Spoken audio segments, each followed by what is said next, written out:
In the autumn of 1812, Napoleon Bonaparte, Emperor of France, made a fateful decision. His invasion of Russia had failed, and he decided to give up, leave Moscow, and return with his army to France. The retreat would take more than 2 months.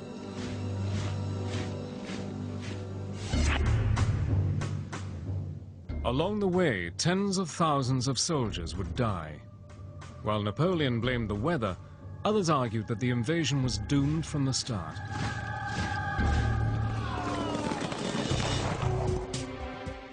Almost 200 years later, new evidence of what actually happened was found. An enormous mass grave discovered in Lithuania contained the bodies of more than 3,000 soldiers from Napoleon's Grand Army. What killed these people? Why are there so many women among the dead? What led them all to this one place?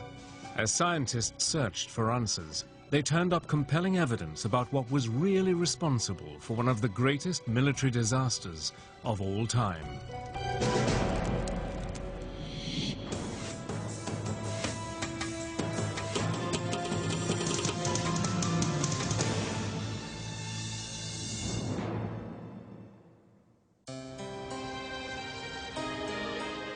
The history of the Lithuanian city of Vilnius dates back nearly 700 years.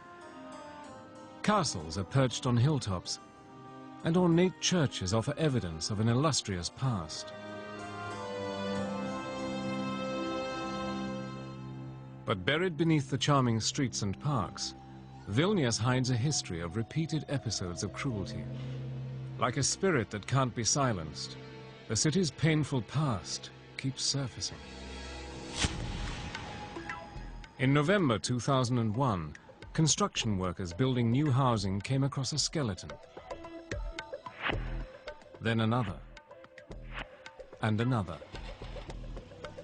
Construction was stopped, and the question asked, whose bones were they? Rimantas Jankauskas, an anthropologist of Vilnius University, was called to the scene. That was something quite impressive. Bones scattered coming out from earth around.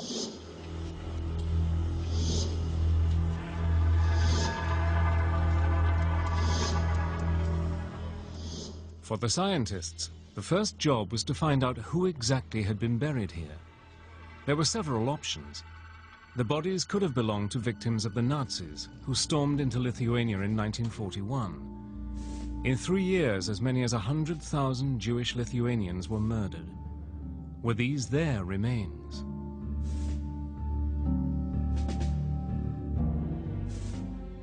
Or were the skeletons victims of the KGB? When the Germans left, the Soviets moved in and began their own executions. Just 10 years earlier, more than 700 skeletons had been found in a city park. Those bodies had belonged to Lithuanians fighting the Soviet occupation of their country, all victims of Stalin's secret police. That area was also closed, was a military area at that time. It was guarded, protected, and no stranger could get in. So it was quite logical to expect that there could be another site of such a mass murder, mass graves. With an impatient construction team standing by, Vilnius historians joined the scientists in the search to discover who these people were.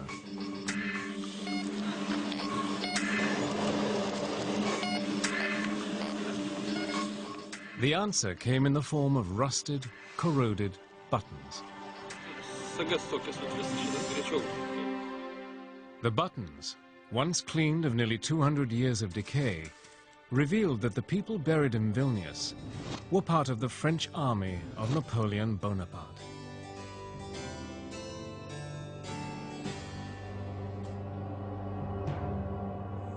How had they come here? Had they died in battle? Or was there some other cause of death?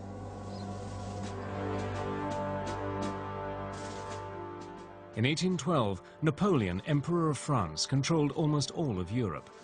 But the Russian Tsar Alexander did not support Napoleon's continental blockade of Great Britain. That same year, Napoleon invaded Russia with a massive army of 450,000 men. The world has never seen an army like that before. Never. I mean, 450,000 men. I mean, you read about these things in the ancient times, but we know that those are just fiction. That's fiction. But this is real. Among the artillery was a young lieutenant named Christian Wilhelm von Faber-Dufour, who recorded the campaign in a sketchbook.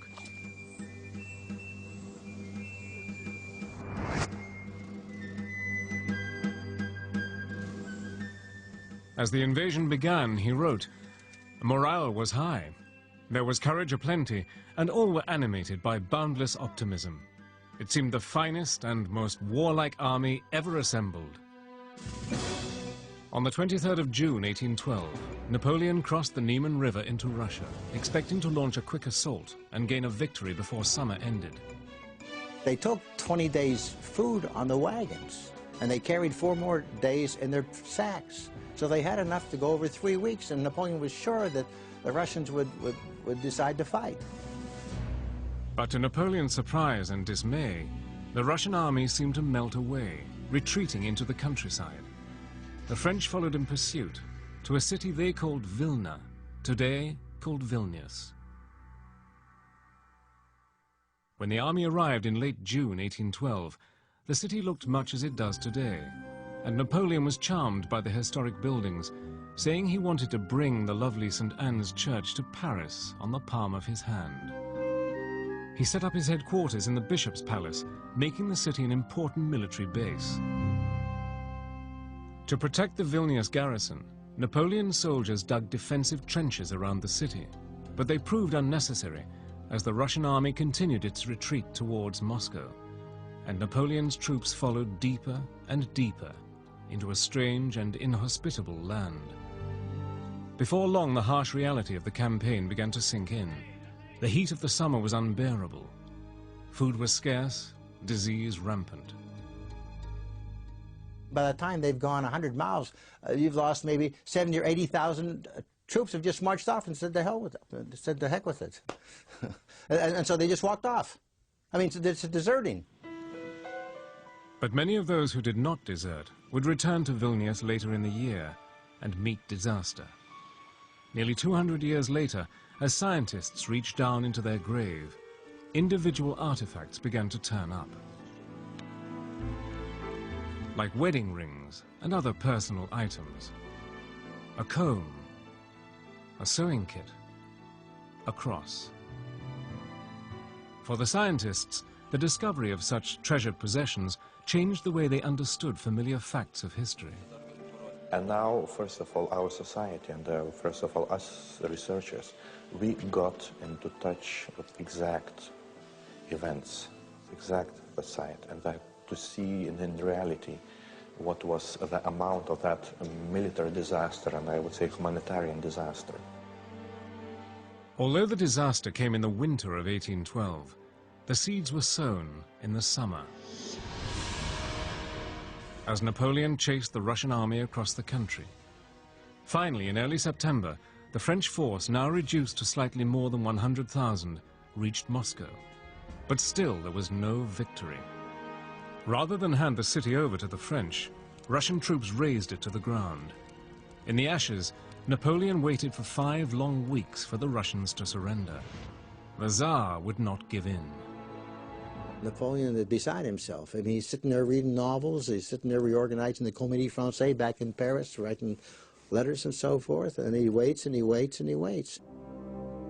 And on the 13th of October, something hits him on the head and he puts his hand out. It's snow. So the next day he stops all supplies coming into Moscow. He begins to send wounded troops out of Moscow, and he begins making plans to withdraw.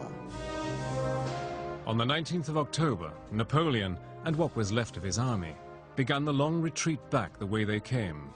Back through Vilnius, back to France.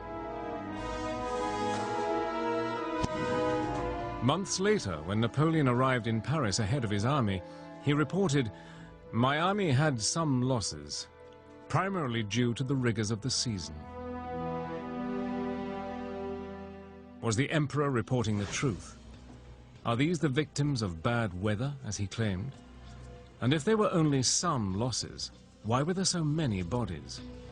It seemed to the archaeologists that there was no end to the number of skeletons to be removed, and the concentration of the bodies was astounding, 7 for every square meter. The construction team, anxious to get back to work, gave the scientists just 1 month to remove the skeletons. Lending his expertise to the task was Agnias Urbanavicius from the Lithuanian Institute of History. So the pressure was so big that I think we felt that enormous size of that disaster.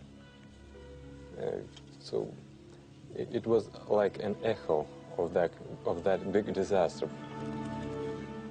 Archaeologists were running out of boxes, bags, and storage space for the enormous quantity of bones that had been removed. The final count came to more than 3,000 bodies.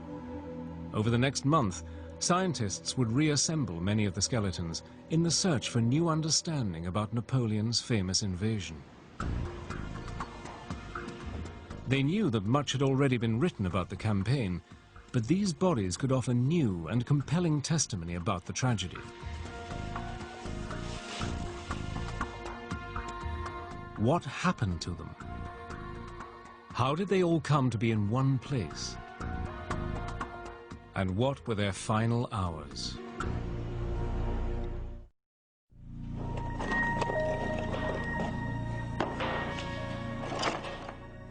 At Vilnius University, the work of investigating the skeletons found in the mass grave had fallen to a team of anthropologists led by Rimantas Jankauskas. Their goal was to discover as much as possible about who these people were in order to determine what happened to them. The initial answers were predictable. This is, well, I would say typical soldier, typical conscript of that time. This is male, as pelvic traits show that. The Grand Army of 1812 was an international force, primarily composed of able-bodied men in their 20s.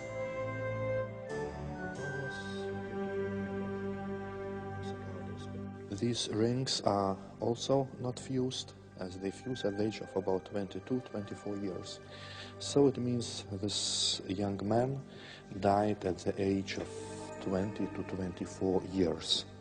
But as the examination of the skeletons continued, a different kind of picture of Napoleon's army emerged, one that included very young soldiers. At the end of my curation, at the age of about 20, majority of these so-called epiphyses, they do fuse. And there is a definite chronology of fusion of these parts. So, and this guy was approximately 17 years old. A teenager in Napoleon's army, clearly one of many. Of the 365 skeletons scientists did estimate an age for, more than 10%, 38, were under 20, several as young as 15. For many of these young men, the emperor appeared a quasi-god. In his diary, Napoleon's aide-de-camp, Philippe Paul d'Isagor, wrote of seeing Napoleon walk in front of the ranks, paying special attention to the young soldiers, asking them, did their captains take proper care of them? Were they getting their pay? Did they need any equipment?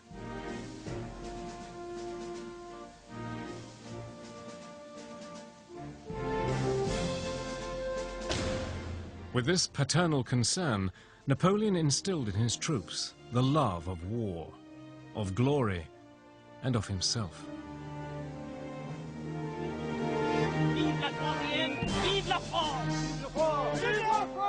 He had an extraordinary effect on him. And the soldiers that came out of Russia, very few of them were really, I mean, denouncing Napoleon. Very few. I mean, he was an extraordinary guy. The image of a soldier in Napoleon's formidable Grand Army is that of a strong, fearless hussar. But then, this skeleton was examined. This is very, very wide or open, and this is a typical feature of a female skeleton. There were 930 skeletons where sex could be determined. 27 were female. This line from the front to the nose is typical female feature. The scientists were baffled. We all have stereotypes that, well, war is not a women's job. So just only men go to war. And indeed, and later on, historical data, as we checked in, they do show that those women who were in army and they were following the army, they were really much respected by French soldiers. The role of women in Napoleon's army is often overlooked, but they were there. Some as official members of a regiment, with duties that included serving brandy to the soldiers. Others were civilians following their husbands, and in the case of the retreat from Moscow, many were simply refugees. Certaines femmes sont. We know there were French theatre actors in Moscow, and also the wives of artisans, merchants, who left in fear of reprisals on the part of the Russians. And so these people followed the Grand Army out of Moscow.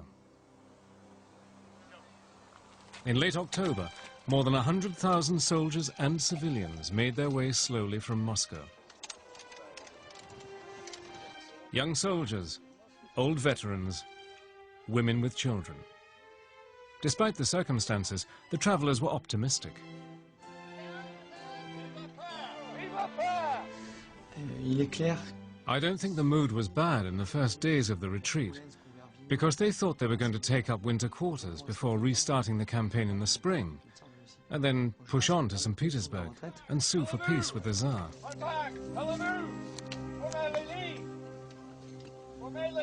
Little did they know what lay ahead. Several thousand would end up in a mass grave in Vilnius. But who? Was the grave for those from just a handful of regiments? Perhaps just for those of the rank and file? Or was it reserved for officers?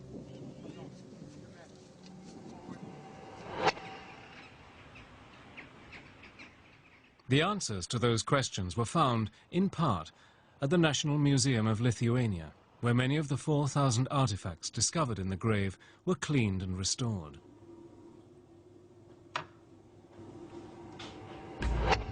Mangled leather had become a boot.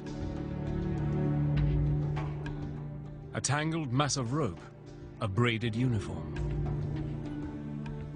But by far the most informative finds were the scores of buttons whose insignias reveal 54 different regiments and every arm of the service represented, including the elite Imperial Guard.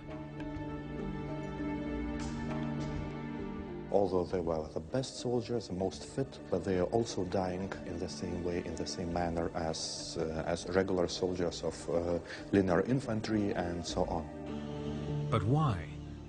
What would kill so indiscriminately? Clearly something terrible happened during the long march home. It was an estimated 500 miles from Moscow to the border of Russian territory, and Napoleon's plan for the retreat was to avoid the road the army came in on, which had been stripped of all potential food and supplies. Instead, they took a new route that led to the south. But even in the early days of the retreat, the soldiers were already exhausted, and for many, extreme pain would have been a part of everyday life. At least, that was what the bones were saying. Here we have vertebral columns, and the vertebral bodies are compressed, fractured, broken and deformed on their frontal surfaces. So it usually happens to young people who have big physical strains, big physical loadings on their backs. So this is young male, less than 24, and clear evidence of such a compressive fracture. Despite the fact that their backs were literally breaking, the soldiers marched and marched for weeks on end. There was a rhythm of pace for linear infantry. They were doing 70 to 80 paces per minute, just according to command. They are going faster, marching faster, and covering each day for up to 50 kilometers.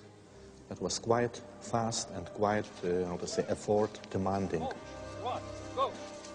After a while, the soldiers' feet would begin to actually wear out.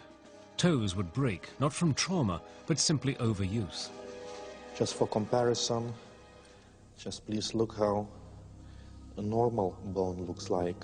It's even, and here is scar after a healed fracture.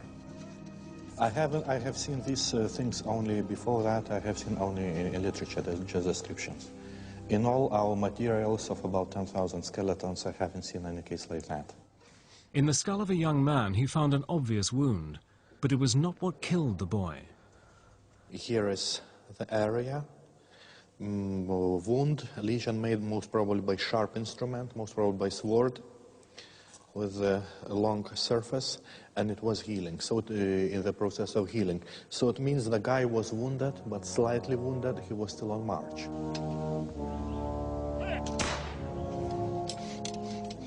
During the Russian campaign, each side brought several hundred cannon to the field, and soldiers who were wounded rarely survived. The number of casualties was astounding. Our artillery wounds are much, much worse than musket wounds, because artillery guns, not only do they hit troops and hit columns, but they ricochet, and they bounce on the ground, and they hit again and again and again, and so they take tremendous numbers and terrible wounds. In one 12-hour battle at Borodino, which is still reenacted each year outside Moscow, 43,000 Russians and 30,000 French were killed. That's 73,000 men. If that's true, and this is the figure we have, and this is the largest, the most bloody battle of the 19th century, Europe. Staggering. During the retreat, one of the most pivotal battles came within a week of leaving Moscow, as the army moved south towards a town called Malyoslavetsk. As the French army approached, they discovered that the area was occupied by the Russians. A confrontation was inevitable. At the end of the battle, 7,000 French and 6,500 Russians were dead. The French claimed victory, but Napoleon faced a difficult decision. Should his troops push through the waiting Russian army and continue south, or turn back to follow the same road they used for the invasion? And there was big discussion among 4 or 5 of the major generals, and they decided they better go back on the road they came in on. It was a critical decision. The winter would surely be more severe along the northern route, and supplies almost impossible to find. But no one knew what lay ahead. The survivors of the battle turned back towards familiar territory, retracing the steps of the invasion, only to find far greater hardship than they could have imagined. Injuries began to mount.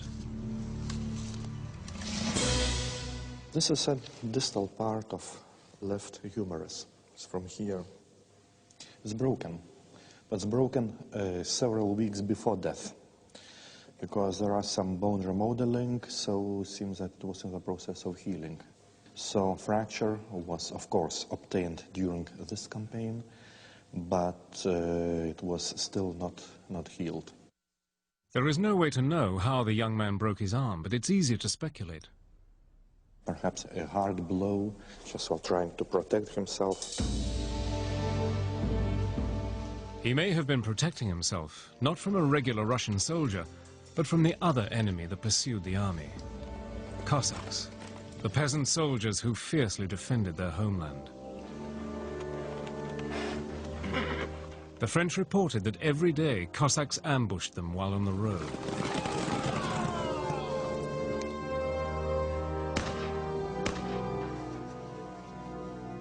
All too often, the Cossacks were successful in their attacks, picking off stragglers who were easy prey.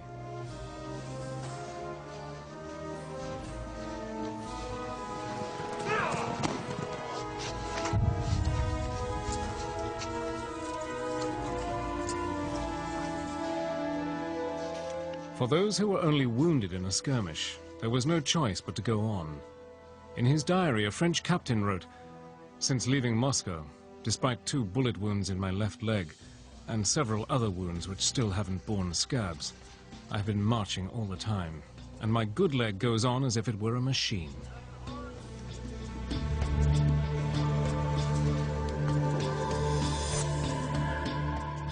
The experience might well have been shared by a young man found in the Vilnius grave. He was 18 and marching with a seriously wounded leg. This is a right femur of a very young guy, very young boy. It's infused less than 18 years. The end is infused. And there is quite a big scar on frontal area of his femur, of his bone. So most probably he was wounded by dagger, by bayonet, or maybe even by bullet, but it was also in the process of healing, so he was still on march. So we can just say, as he was very young, so he was recruited for his first campaign, and evidently that was his last campaign. Although it's clear that the soldiers marched on, enduring the pain of injuries, the search for mortal wounds produced nothing. The soldiers in the Vilnius grave did not die in combat.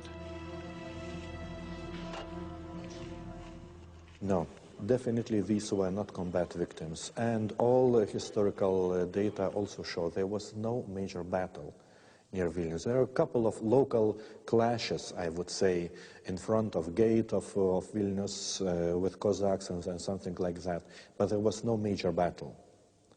And here we have also confirmation of that these are not combat wounds. If they did not die from battle wounds, from what did they die? Perhaps a disease, an epidemic of some sort. At the beginning of November 1812, as the remnants of Napoleon's Grand Army made their way west, they set their sights on the distant city of Smolensk, where they were promised they would find rest, warmth, and food. Along the way, no doubt each man expected to have to deal with enemy cannon and musket fire, or a Cossack's lance. But no one wanted to succumb to a far more insidious enemy: disease.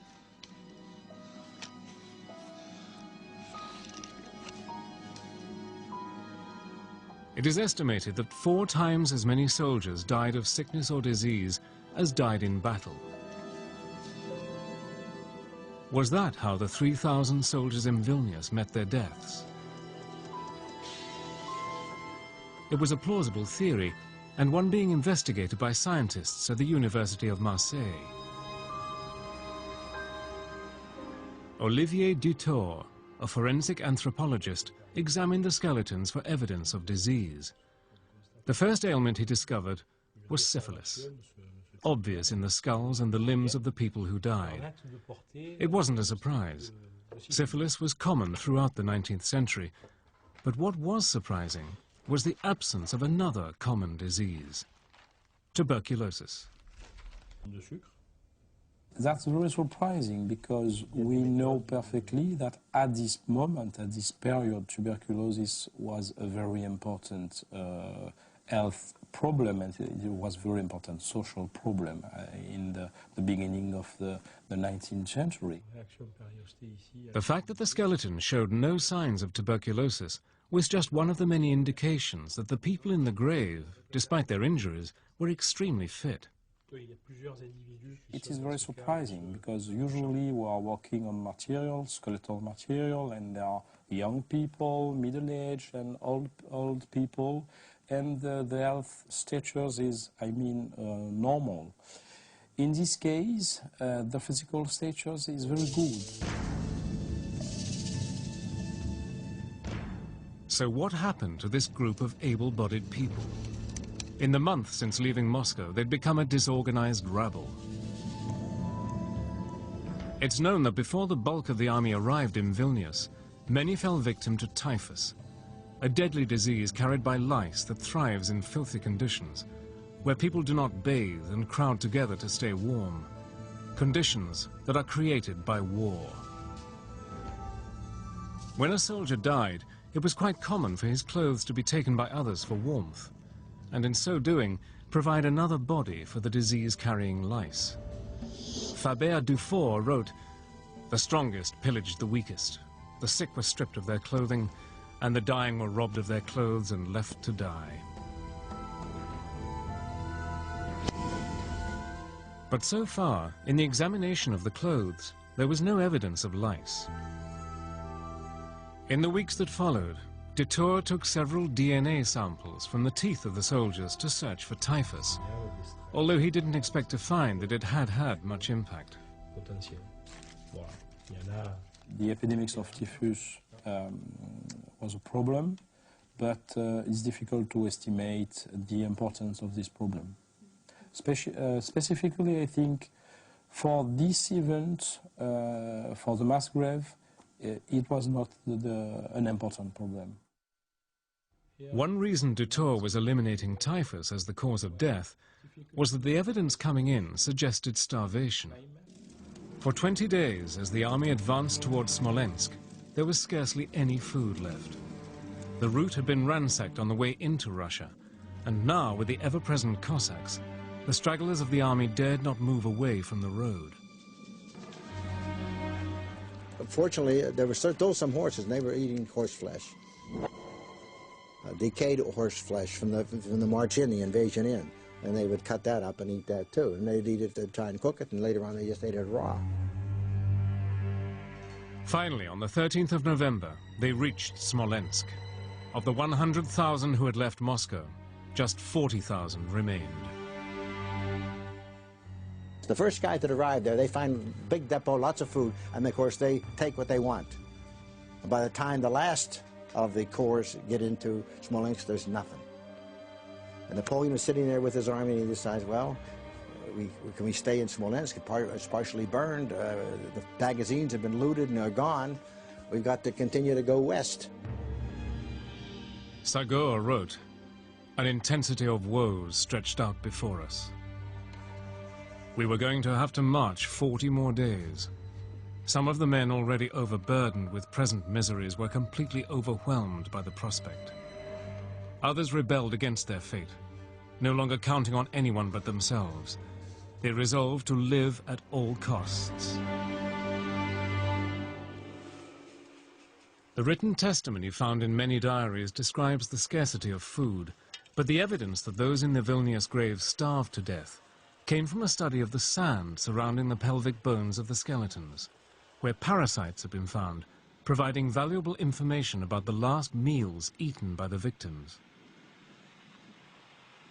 One of the results is that, well, they ate some very strange things because there are nothing to eat at this moment, and one of the results is they ate insects. As the soldiers left Smolensk, they looked ahead to the next city that might offer safety. It was Vilnius, a march of more than 3 weeks. By early December, as they approached the city, they had been walking for almost 2 months. They hoped that in Vilnius their troubles would end. Nothing was further from the truth.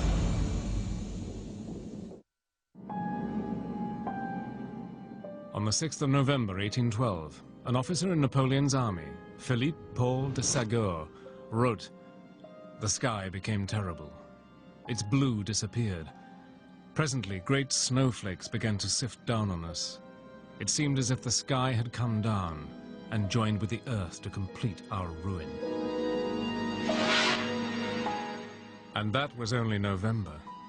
A month later, in the last weeks of the Great Retreat, it was clear that the weather had become the final enemy.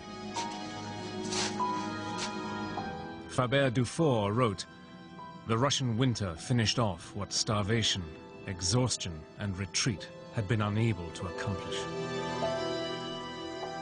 The brilliant army that had crossed the Niemen River into Russia would scarcely recognize itself now. For weeks, as the soldiers trudged through the snow, they had their hopes of survival set on one place, the city they'd visited 5 months earlier. So Vilnius for them was like a final hope. They will get here, there will be protection, there will be warmth, there will be food, and here we'll maybe be able to resist the Russians. But the worst of the winter was between them and the city. What they didn't know was that they were about to become the victims of a peculiar set of climatic events that seemed to conspire to make the winter of 1812 particularly severe. At the University of Florida, Professor of Geography César Caviedes compiled a list of natural occurrences that worked against Napoleon. At the beginning of the year 1812, there were about 4 volcanic eruptions in the tropical belt that put a lot of volcanic ash in the atmosphere. And now, when you put too much volcanic ashes in the atmosphere, the solar radiation is stopped by the volcanic ash, cannot come down to the surface, and consequently there is a cooling of the temperature near the surface. This is definitely the case of the year 1812. There was another culprit as well, something unheard of then but very familiar today. El Niño. A cyclical warming of the Pacific had made the summer hot and dry and the winter unusually harsh. At the end of 1812, the El Niño is dying off and is being supplanted by its opposite, La Niña, which means a lot of cold. By early December, as the temperature plummeted, Napoleon, hearing of an attempted rebellion at home, made the decision to leave the army and head on to Paris with a small escort.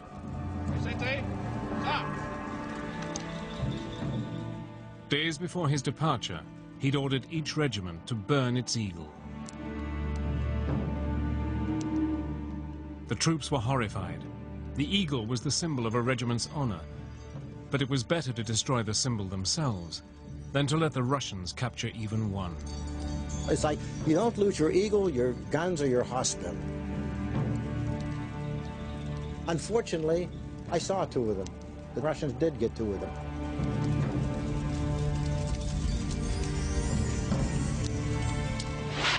On the 6th of December, the temperature dropped to 36 degrees below zero.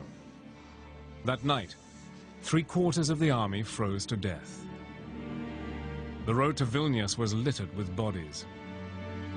In his diary, Segura wrote, "If an officer or comrade fell, no one so much as looked at him. All the icy inflexibility of the climate seemed to have entered their hearts. Its rigidity had frozen their feelings as well as their faces. Terror left no room for pity." I mean, how do you deal with 10 below, 15 below zero day after day? And how do you do that when you don't have food? I mean, and no shelter. Live out there in 10 below, 15 below zero. How long can you last like that?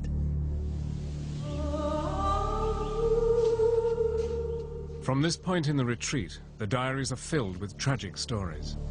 One witness saw a mother find that her infant child had frozen to death, while the father cradled the baby. A sympathetic friend dug a grave with an axe. The baby was carefully placed into the snow.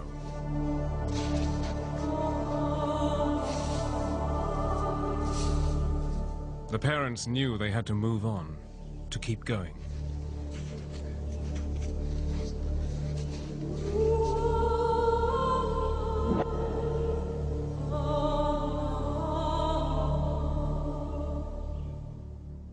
In the early days of December, Vilnius became a magnet for tens of thousands of soldiers and refugees scattered to the east. Over the course of several days, as many as 40,000 people descended on the city. Chaos erupted. Soldiers were out of control, gorging and drinking themselves into a stupor. The residents of Vilnius locked their doors, and the streets began to fill with bodies.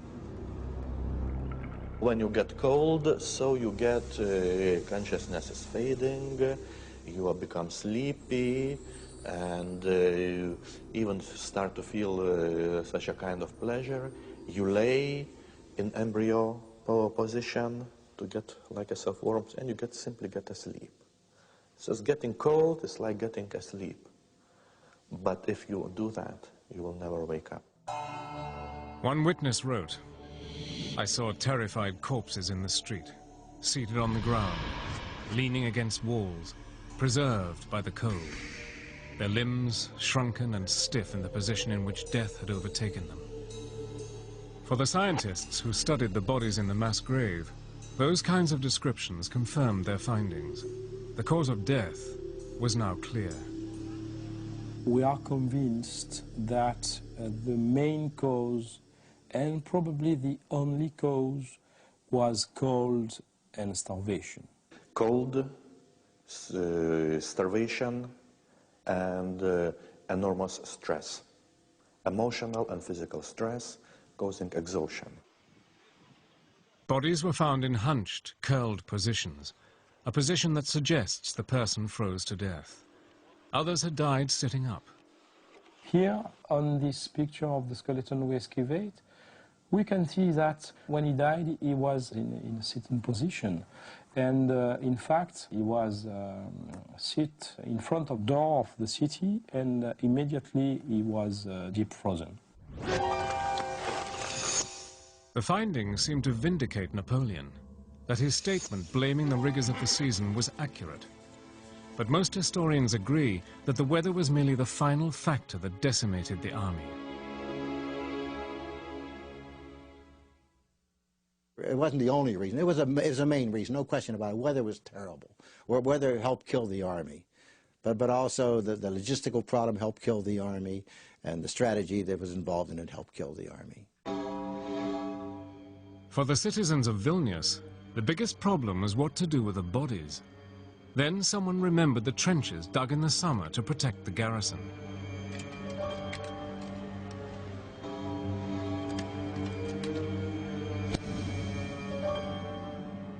Just 6 months before, at the beginning of the campaign, the soldiers had dug their own graves. An order was given, and the city was cleared of the corpses.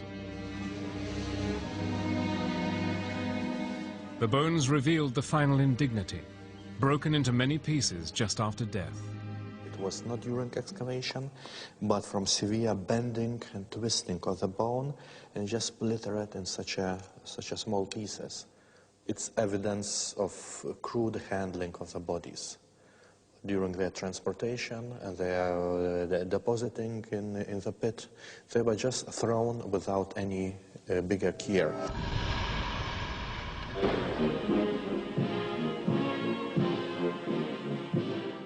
A year and a half after they'd been found in the Vilnius grave, the victims were reinterred in a proper burial ceremony. And while 3,000 bodies have now been laid to rest, it's thought that throughout Vilnius there may be more trenches filled with the remains of Napoleon's soldiers. In years to come, as they are discovered, the skeletons will serve as a potent reminder of how the bold plans of one of history's most powerful leaders turned to disaster.